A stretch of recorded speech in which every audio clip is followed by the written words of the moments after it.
So this section of our programming is to give recognition to our 2020 recipients of the Distinguished Scholar Awards, which is an award issued through the Tavistock Trust for Aphasia. So let me just share a slide with you to give you a sense of what this award is all about. Slide. Well done. I do. Well done. I don't trust my short-term memory. That's what this is all about. I have a lot of windows open right now to help me, so I get it. Yeah. So you've probably heard already from a couple of our talks about the Tavistock Trust for Aphasia, which is a fund or a nonprofit organization, a foundation in the UK, which exclusively funds work for aphasia.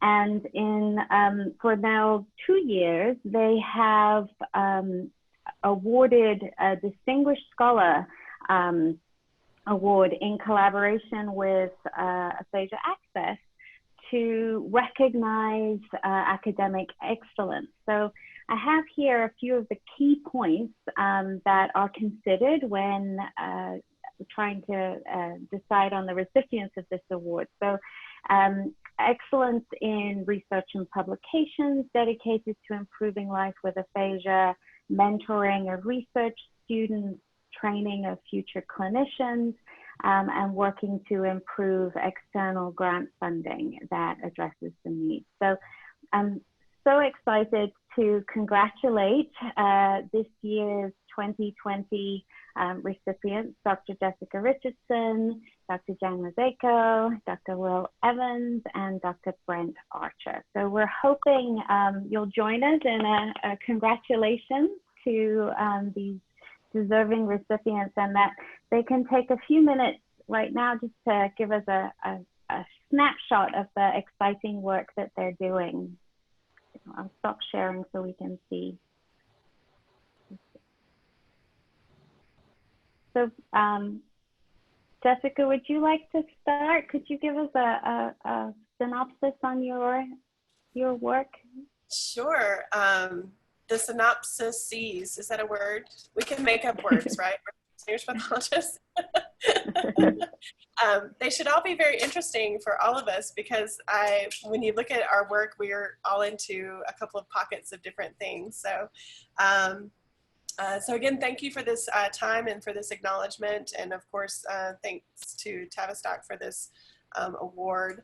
I am at University of New Mexico. I'm an associate professor there. The lab has recently launched our center, the Space Center, the Stable and Progressive Aphasia Center. And so that can tell you also where a lot of our focus of research and outreach is. So the research is multi-pronged, but there's probably three main ones. And the first is working towards development of narrative assessment and also treatment approaches. Importantly, keeping an eye towards those that can be utilized by very busy clinicians. So this is in hopes that it will provide more tools and more energy for people to work towards narrative skills that can help with everyday life participation and everyday communication. Also doing a lot of work with enhancing treatment with brain stimulation. And so I've used Tdcs, or transcranial direct current stimulation, and use this in a variety of ways with kind of conventional sponges with more diffuse current, using high definition electrodes, looking at more, trying to be a little bit more focal, though it still is quite diffuse. And recently, we already had this project going before COVID, but of course it got a little bit of a more push. We're doing remotely supervised TDCS, and this is where we're able to use telehealth and telemedicine and at-home tasks to supervise self-administration of TDCS at home. And so that's really important and exciting. And then probably the other thing is just kind of looking at psychosocial measures, not only just for our patients who have aphasia, patients who have primary progressive aphasia, but also for our care partners. And not only just their evaluations of how is this patient doing in their life, but like, how are you doing in your life? How has this affected you? What has this meant for you? And so those are probably some of the main three. And thank you for this time. Thank you, Jessica. That's great. Spans just the entire continuum, right? Brent, can I ask you to share next, please? Sure.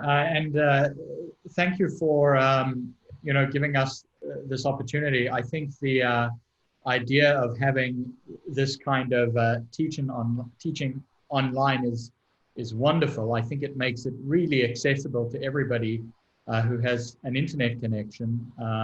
Folks who otherwise wouldn't have been able to tune in and to see some of the great information here. So hopefully this is one of those things that, one of the silver linings of the current situation that we take forward with us into the new world we're all going to inhabit. I'm at Bowling Green State University, and I've set up and I'm running the Interactional Aphasiology Lab. And as the name suggests, we are interested in better understanding how people with aphasia operate in real-world interactional contexts, primarily in conversation. And the main kind of context that we've spent a lot of time looking at is group therapy for people with aphasia, which typically tends to be facilitated either by a volunteer or a clinician. Because we know that this has become an extremely common service delivery option in the world that we live in today, but we've only really just started scratching the surface in terms of research, in terms of documenting the really good work that goes on in these groups. I've been very privileged to work with some extremely talented facilitators, and so we know, and I think I saw you had a study out in seminars, Liz, this year about one of the variables you were looking at was the group size. So I think there is a good opportunity there to drill down into the details and to get a better picture of why we see these positive outcomes with facilitated group conversations for people with aphasia, to go one step further than that and ask, can we build on this, these practices that are out there and optimize these outcomes? And then to look at it from the perspective of people with aphasia. What do they get out of the groups? Why do they see them as being so valuable? Why do they essentially vote with their feet and attend these groups, in some cases for decades?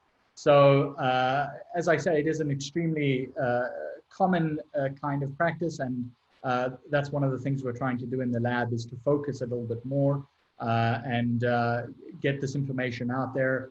I've experienced this myself as a new facilitator. I was a little bit at sea, and so we're hoping that building up the literature in this area can communicate to new folks who are just getting started in the field. And then the second thing we're trying to look at is recreational activities for people with aphasia. So we just concluded a project this last semester with our local art museum, and we're trying to get that written up as we speak, because we think, again, the life participation approach to aphasia has changed things dramatically, and I believe for the better.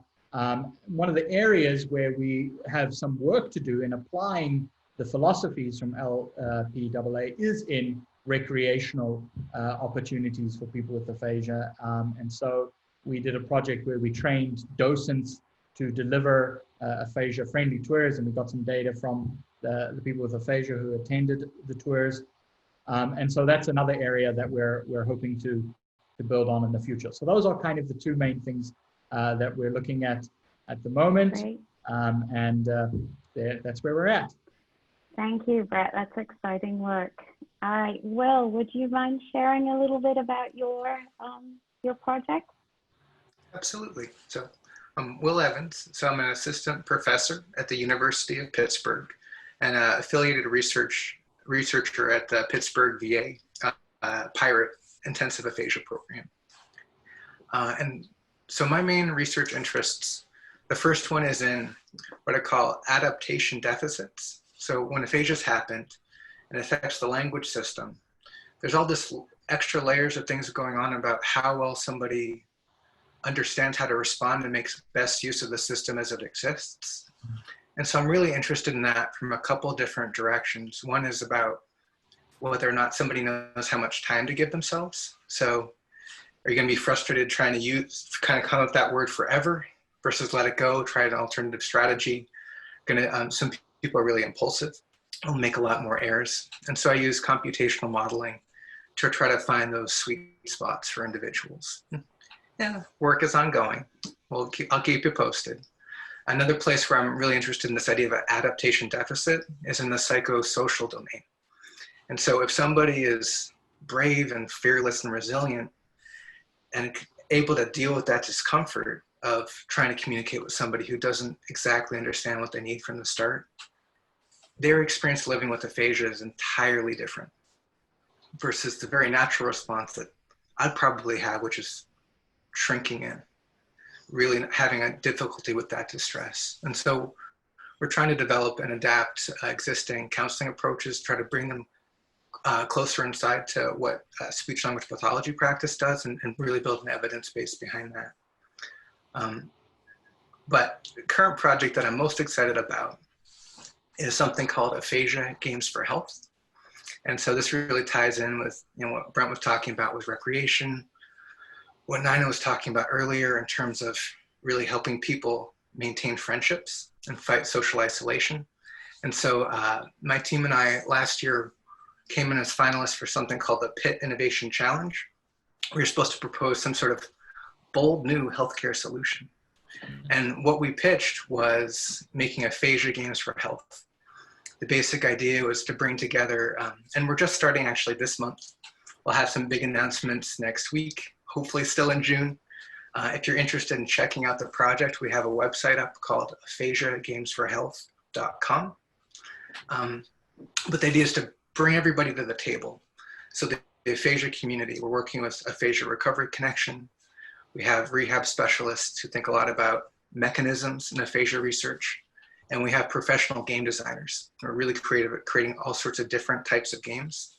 And the idea is that we're all designers in this project, and that this summer we're going to try to make 3 prototype games where it's about fighting social isolation and giving people ways to continue to improve language. So some sort of very clear therapeutic intent. But we already hear about all the great games that communities are already playing out there. One of the things we're hoping for is to just be able to kickstart, add some energy, turn this into a very intentional movement. So we have some very specific prototyping goals, and we'll be asking the community for help with that. But we also want to start offering resources about if game designers want to adapt their existing games for aphasia, if communities want to come up with their own games. We very intentionally want to be offering resources for this whole kind of community movement. So aphasiagamesforhealth.com. Check it out. Thank you. Well, maybe we can put that in the newsletter as well, Todd. Email me the information, especially when you have your announcement. It's got a spot in the next newsletter after that. Great. Well, I can't believe how quickly that 15 minutes went. Jen isn't with us today, right? 15 minutes is fast. Crazy, but your work sounds so amazing and exciting. If you didn't catch it last week, all of our awardees did a panel, and hopefully that will be available on the archives for you to watch as well if you'd like to hear more from these distinguished scholars. So thank you so much, and congratulations again. Indeed, indeed. Congratulations.